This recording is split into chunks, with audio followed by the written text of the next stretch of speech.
నమస్తే. ప్రస్తుతం మనం ఉస్మాన్ యూనివర్సిటీ దగ్గర ఉన్నాం. సో ఉస్మాన్ యూనివర్సిటీ అనగానే మనకు ఒకప్పుడు చూసుకుంటే మొత్తం ఉద్యమాల గడ్డ అండ్ ఒక చూడండి జూమ్ చేయండి ఆడ గేట్ కాడ మెయిన్ గేట్ కాడ నుంచి పోలీసులు వస్తున్న పరిస్థితి. ఒకప్పుడు చూసుకుంటే విద్యార్థులందరూ వస్తున్న పరిస్థితి ఈ ఏదైతే ఏరియా ఉందో ఉస్మాన్ యూనివర్సిటీ పరిసరాలు, సో ఇదంతా విద్యార్థులతో ఉండే ప్లేస్. ఇప్పుడేమో అలాంటిది మీడియా మిత్రులతో ఉంది అండ్ అలాగే పోలీసులతో ఉంది. అంటే ఏడికి వచ్చింది పరిస్థితి అంటే గత 10 సంవత్సరాలు వద్దురా నాయన అని చెప్పి కొత్త ప్రభుత్వం ఏర్పడినాక కొత్త ప్రభుత్వంలో కూడా అదే ఇనుప కంచెలు, అదే పోలీస్ ప్రహారాలు, అదే బుల్లెట్లు, అదే లాఠీలు, అవే తూటాలు అని చెప్పి కనిపిస్తుంది. అండ్ మనం చూసాం రీసెంట్లీ కూడా. సో ఇటు జర్నలిస్టుల పైన కావచ్చు, విద్యార్థుల పైన కావచ్చు బూతులు మాట్లాడుతూ అండ్ చేతులతో పిడిగుద్దులు గుట్టిన పరిస్థితి. సో అలాంటి ఈ నేపథ్యంలో ఒకవైపు ఏమో విద్యార్థులు, ఒకవైపు నిరాహార దీక్షలు, ఒకవైపు పోలీసులు అంతా దిగ్బంధంలో ఉన్నట్టు ఉస్మాన్ యూనివర్సిటీ మనకి కనిపిస్తా ఉన్న పరిస్థితి. సో మాట్లాడదాం, ఇక్కడ విద్యార్థులు కూడా కొంతమంది ఉన్నారు, వాళ్ళతో మాట్లాడదాం. నమస్తే అన్న. నమస్తే. ఏందన్న ఉస్మాన్ యూనివర్సిటీలో ఒకప్పుడు చూసుకున్న విద్యార్థులు ఉండే యూనివర్సిటీ ఇప్పుడు పోలీసులు, అలాంటి పోలీసులు కావచ్చు, మీడియా పెద్ద వీళ్ళందరితో ఉండాల్సిన పరిస్థితి ఎందుకు ఏర్పడింది అనుకుంటారు? అదే వీళ్ళు ప్రభుత్వం అనేది చాలా జాగ్రత్తగా చేయాల్సిన కొన్ని పనులు తప్పిదం చేస్తూ ఉంది. ఎలా తప్పిదం చేస్తూ ఉంది అంటే వీళ్ళు చెప్పినటువంటి కార్యక్రమాలే విద్యార్థులు అడగడం జరుగుతుంది. కానీ ఈ గత ప్రభుత్వంలో బీఆర్ఎస్ ప్రభుత్వం చేసినటువంటి అణచివేతకు చేసినటువంటిది ఈ ప్రభుత్వం కూడా అణచివేతకు గురి చేస్తూ ఉంది ఈ పిల్లలను. ఎందుకంటే వాళ్ళు ఇచ్చినట్టు మేనిఫెస్టోలో ఇచ్చినటువంటి డిమాండ్సే వీళ్ళు కోరడం జరుగుతుంది, చూడడం జరిగింది. ఇప్పుడు ఇక చూడండి, ఇక్కడ ఉస్మానియా ఒక పిల్లలతో కలకాలాడిన ఉస్మానియా యూనివర్సిటీలో దాదాపు ఒక 300 ఛానల్స్ ఉండడం జరిగింది. ఒక 3 టెంపుల్లతోని ఒక 4 ఏసీపీ, డీసీపీ అందరు ఇక్కడ పోలీసు వాళ్ళతో నిండిపోయింది. అసలు ఉస్మానియా యూనివర్సిటీలో పోలీస్ అనే వ్యవస్థ రాకూడదు.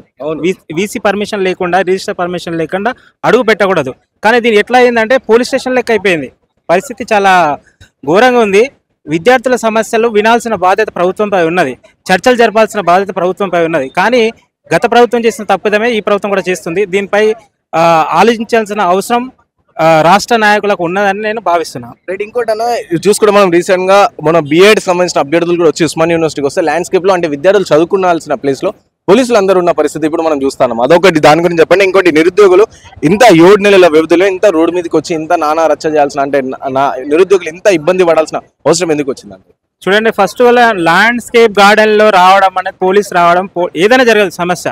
వాళ్ళకి హక్కు ఉంది, వాళ్ళు శాంతియుతంగా చేస్తున్నారు, వాళ్ళు చేయనివ్వాలి. మీరు శాంతి భద్రత, లా అండ్ ఆర్డర్ మీకు ప్రాబ్లం అయినప్పుడు మాత్రమే మీరు అడుగు పెట్టాల్సిన పరిస్థితి. మీకు ఎవరు చెప్పారు? మీరు ఒక స్టూడెంట్స్ కి, ఒక చదువుకున్నటువంటి విద్యార్థి లంజా కూడా కానీ ఒక బూతులు మాట్లాడి తిట్టడం, కొట్టడం, లాక్కెళ్ళడం అంటే ఎట్లా? అసలు విద్యార్థులు అంటే ఒక చిన్న చూపు అయిపోయింది మీకు. లా అండ్ ఆర్డర్ అనేది సమస్య మీరు చూడండి. మీరు కూడా ఒకప్పుడు మీరు కూడా చదువుకొని నుంచి వచ్చినటువంటి విద్యార్థులు కదా, అంటే మీరు కూడా తెలుసు కదా మీకు వ్యవహారం ఎట్లున్నది పరిస్థితి. అది గమనించి ఏది అనుకూలంగా ఉంది లేదు అనేది దాని అనుకూలంగా మీకు ఉండొచ్చు, ఆర్డర్స్ ఉండొచ్చు. కానీ మొత్తం బూతులు తిట్టమని ఆర్డర్స్ అయితే లేవు కదా, కొట్టుమని ఆర్డర్స్ అయితే లేవు కదా. అది చాలా తప్పు. ఇది ఎట్లా అయిందంటే మరో తెలంగాణ ఉద్యమం అయిపోయింది ఉస్మానియా యూనివర్సిటీలో. చాలా ఘోరంగా అనిపిస్తుంది. అసలు మేము మళ్ళా తెలంగాణ ఉద్యమము మొదలయ్యే పరిస్థితి లాగా అనిపిస్తుంది. కానీ దీనికి బాధ్యులు ఎవరు అనేది పై వరకు వెళ్తలేదు అనేది మా ఆలోచన ఉంది. ఈ మధ్యలో తప్పిదారం చేస్తూ ఉన్నారు నేను భావిస్తున్నా. కాకపోతే ఈ ఆలోచించాల్సిన అవసరం ఉంది, ఎంత జెన్యున్ గా ఉండాలి. ఇంకో వర్గం ఏంటంటే ఇందులో 2-3 వర్గాలు అయిపోయింది. దానివల్ల పెద్ద సమస్య. ఎందుకంటే జెన్యున్ గా మాట్లాడుకోవాల్సిన విషయం ఏంటంటే ఇందులో టీఆర్ఎస్ వర్గం ఒకటైపోయింది, కాంగ్రెస్ వర్గం ఒకటైపోయింది, జెన్యున్ వర్గం లాస్ అవుతుంది. ఈ 2 వర్గాల మధ్య జెన్యున్ లాస్ అవుతుంది, జెన్యున్ వర్గం అనేది లాస్ అవుతుంది. ఈ జెన్యున్ వర్గానికి మీరు ఎవరైతే టీఆర్ఎస్ వర్గం ఉందో, ఎవరైతే కాంగ్రెస్ వర్గం ఉందో, అది కాకుండా ఈ జెన్యున్ వర్గాన్ని గుర్తించి వాళ్ళకి ఎవరైతే రిప్రజెంటేషన్ చేస్తున్నారో వాళ్ళని పిలిపించి చర్చలు జరిపి ఆ సమస్యలు ఏం తెలుసుకునే ప్రయత్నం చేయాలి కదా. ఏదైతే గత ప్రభుత్వం చేసిన తప్పుదమే ఇప్పుడు ఈ ప్రభుత్వం చేస్తుంది. దీనివల్ల మీకు ఫ్యూచర్ లో చాలా నష్టపోతుంది. రేవంత్ రెడ్డి గారు మీ దీని గురించి దృష్టి పెట్టాల్సిన అవసరం ఉన్నది. సాక్షాత్తు మీరే ఒక మీటింగ్ లో అనడం జరిగింది. అలా అది తప్పిదం జరుగుతుంది. మీకు చేస్తారు అంటే అది మీరు గత ప్రభుత్వం మీద ఆరోపణ చేయండి, అది మాకు సంబంధం లేదు. జెన్యున్ విషయంలో మీరు చర్చలు జరపాల్సిన అవసరం ఉన్నది. ఓయికి రండి, చర్చలు జరపండి, లేదంటే మీరే పిలిపించుకోండి, సెక్రటరీకి పిలిపించుకొని కూర్చొని మాట్లాడిపియండి అని. సరే, ఓయూ వర్గం కొందరు రాజకీయం చేస్తున్నారు, టీఆర్ఎస్ వాళ్ళు ఒప్పుకుంటాం, కొందరు ఇది చేస్తున్నారు, అది స్వార్థపరంగా ఉన్నది ఒప్పుకుంటాం. కానీ మీకు తెలియాలి కదా, మీకు ఇంటెలిజెన్స్ రిపోర్ట్ ఉంటుంది కదా, మీరు సర్వేలు నిర్వహించండి, మీడియా వాళ్ళతో మాట్లాడుకోండి, ఎవరైతే ఇక్కడ ఉన్నటువంటి ప్రొఫెసర్లతో, విద్యార్థి నాయకులతో చర్చలు జరపండి. మీకు తెలుస్తుంది కదా, ఆ జెన్యూనిటీ తెలుస్తుంది కదా. మీరు తెలియకుండా మీరు ఇలా చేయడం అనేది విద్యార్థులకు అణచివేయడం జరుగుతుంది. ఇది ఇప్పుడు దాదాపు 3 లక్షల విద్యార్థులు ఉన్నారు. అది దాదాపు ఇంకా 90 లక్షల అంటే కుటుంబంతో కలిపి 90 లక్షల ఓట్లు.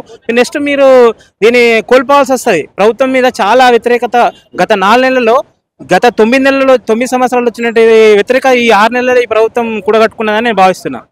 సో ఏ విధంగా ఉండబోతుందన్న, ఒకవైపు నిరుద్యోగుల హామీలేమో డిమాండ్ చేయమని చెప్పి ప్రభుత్వం పట్టుకొని కూర్చుంది, వీళ్ళేమో నిరుద్యోగులు అంతా కలిసి చలో ఢిల్లీ కార్యక్రమం కూడా ముందు పెట్టుకో. సో అయితే అంటారా, అంటే అయితే అనిపిస్తుందా మీకు నిరుద్యోగులుగా సో చలో ఢిల్లీ కార్యక్రమం సక్సెస్ అయితే? ఎందుకంటే రాహుల్ గాంధీ వచ్చి ఇక్కడ స్టడీ హాల్లో కావచ్చు, అక్కడ హామీలు ఇచ్చే ప్రియాంక గాంధీ, సో వాళ్ళ దగ్గర కొట్లాడతామేమో నిరుద్యోగులు అంటున్న పరిస్థితి. సో ఏ విధంగా ఉండబోతుంది ఫైనల్ గా?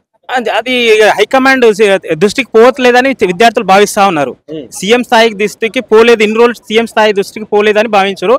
సీఎం స్థాయి దృష్టికి పోయింది, కానీ చర్యలు ఎలాంటివి లేవని భావించి ఇప్పుడు ఏమైంది, ఎవరైతే ఇక్కడికి వచ్చి మనకు అశోక్ నగర్ కి హామీ ఇచ్చారో, ఎవరైతే హైకమాండ్ వచ్చి హామీలు ఇచ్చారో వాళ్ళకి తెలియజేద్దాం. వాళ్ళకి ఇప్పుడు పీజే కురియన్ కమిటీ కూడా కొన్ని విషయాల్లో ఇక్కడికి రాష్ట్రానికి రావడం జరిగింది.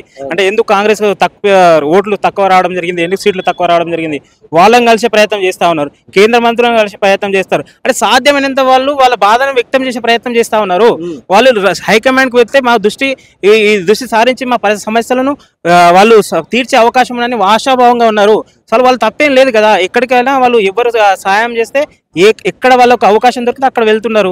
వాళ్ళ బాధ ఉంది, అది జెన్యున్ ఉన్నాయని మేము భావిస్తున్నాం. ఉస్మానియా యూనివర్సిటీ విద్యార్థులుగా మేము వాళ్ళకు సంపూర్ణ మద్దతు ఉన్నాం. కానీ ఇక్కడ మేము ఒకటి మాత్రం తెలియజేస్తున్నాం, ఎవరైతే రాజకీయం చేస్తున్నారో దాన్ని మేము అగనేస్తున్నాము.